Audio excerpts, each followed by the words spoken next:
What's up guys, Gordon Briley here, and today I'm going to show you how to install your accessory holders. So your accessory holders are going to be a great way to keep your area really clean and organized, and they're completely adjustable. So I'm going to actually disassemble it so you can see how that works, and then reassemble it. Just takes a few seconds and you can keep your space really organized. So I'm just going to move you guys, come check it out. So here you can see this is also something that I think is awesome. I just went right on Amazon and purchased a hanging basket. That way I can keep all my pins because there's a lot of pins with this setup. So here is the accessory hanger. I'm just going to disassemble.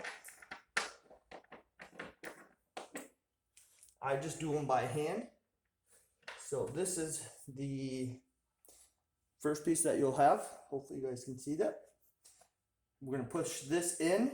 It has rounded edges on one side. That's the side you're going to spin to. So you're going to push it in, turn it, and then we have the bolt with a nut, and then you put that nut all the way on. There's a washer, a small washer that goes on there. There's another big washer that goes here. And that's just going to be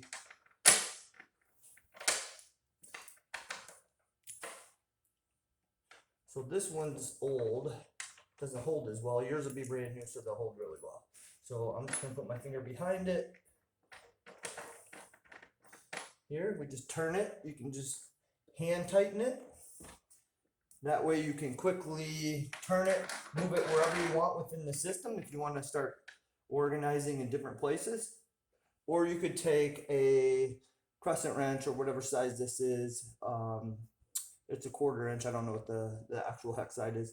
So you could put a wrench on there and tighten it right down, holding this in place, and that would secure it, not permanently, but nice and secure. So I just tend to get it nice and hand tight, and that can hold quite a bit of weight. So any accessories that we have are going to hold it no problem whatsoever. So that's all there is to it. You can install them anywhere within the rail system, anywhere that it's open faced. And you can see I have different pieces, and it just goes through one of the holes. And there's so many different holes on our accessories, just feed it through. And you can see different accessories hanging. And I have them up here as well. And you can put as many as you want within the system. So any of the rails. So that is how to install your accessory hangers. And of course, if you have questions, just let me know. Thanks for watching.